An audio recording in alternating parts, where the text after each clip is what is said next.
We have another major Disney disaster here. Video guest illegally flies drone over Epcot Lagoon. It's not clear how the guest was able to bring the drone into the park. Drones are among the items prohibited at Walt Disney World. Flight including by drones is also restricted above Walt Disney World Resort as explained in Planned Disney Post. We have some footage here of the guy flying the drone over Epcot.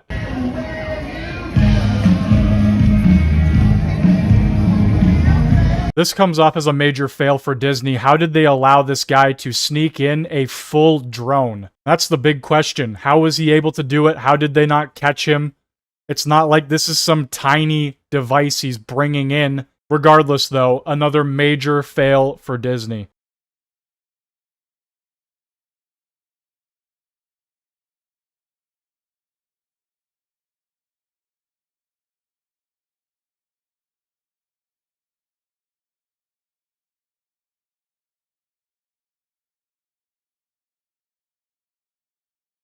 We have an article coming out here, Epicverse is already hurting Disney World attendance, and experts say the worst is yet to come. At this current point in time, it seems like Disney is trying to play catch-up. The Walt Disney Company has pledged $60 billion in capital spending over the next decade for its parks, experiences, and products division. This honestly doesn't shock me. Epicverse is going out of its way to create insane park experiences, things that are mind-blowing, things that we haven't seen before, while Disney is harming their parks by getting rid of fan favorites. I also have footage here from a channel called Park Hopping, a very credible park channel. Roughly 6 days ago, they were walking around the Magic Kingdom and had this to say. We haven't seen it yet. We just stepped foot inside the Magic Kingdom. This is probably the slowest I've seen it in a long time. Especially over the summer, it's quite bizarre. Oh yeah, in the middle of like July. It sounds like things are only going to get worse for their theme parks as Universal continues to step up their game every single year. Well, we have another major disaster here for Disney as the Walt Disney audio animatronic figure breaks down during Disneyland debut. On top of that, he kind of looks like the My Pillow guy. And there's a lot of footage circulating around of this specific moment. He's the smart Disney.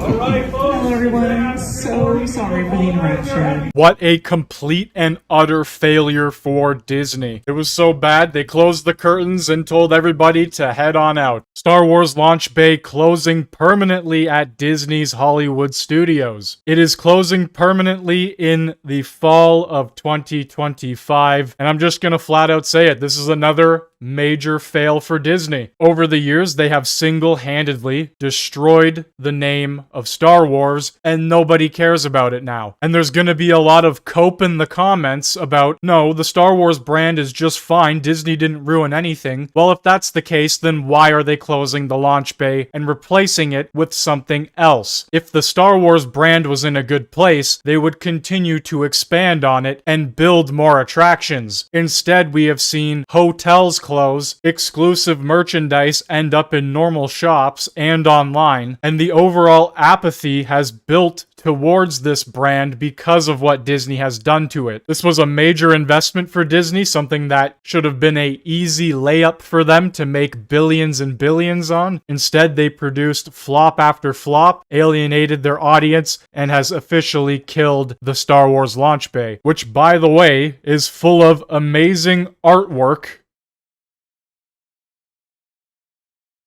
Tons of it, along with what I assume are original posters and props for the movies, all going away. Chorus Entertainment shutting down several popular channels in Canada. Now, just based on that headline alone, you might be thinking, well, how does this directly affect Disney? Chorus Entertainment in Toronto shuts down Disney XD, Disney Junior, ABC Spark, and the French language Le Chain, Disney also being cut, but the main Disney Channel is sticking around. While ABC Spark is not directly owned by Disney, they do license content and branding from ABC Family, which is owned by Disney. So this was like an extension of ABC specifically for Canada that bought and licensed Disney or ABC Family content. At the end of the day, this comes off as more of an issue for the Chorus Entertainment Corporation, but it still directly impacts Disney, as many of their very popular channels are simply getting erased. Ubisoft blames Disney/Lucasfilm and State of Modern Star Wars for failure of Star Wars Outlaws. Now, while this is partially Disney's fault, yes, this is a Disney disaster, how they have destroyed the brand of Star Wars, Ubisoft is also completely to blame for this one as well, for releasing a completely broken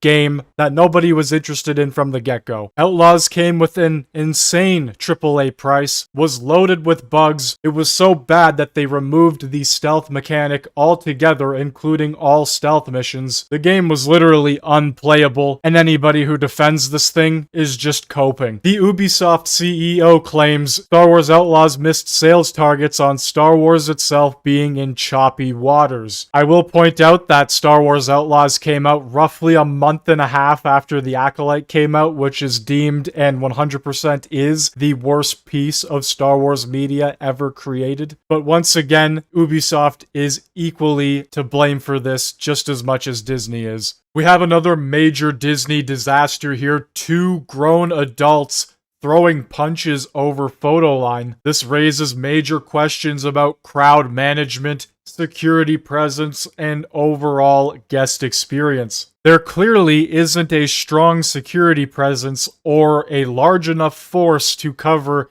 the entire park. This also speaks volumes about the overcrowding and tension. Long lineups, people standing out in the heat, somebody cuts in line or says something to somebody, and just like that, an altercation breaks out.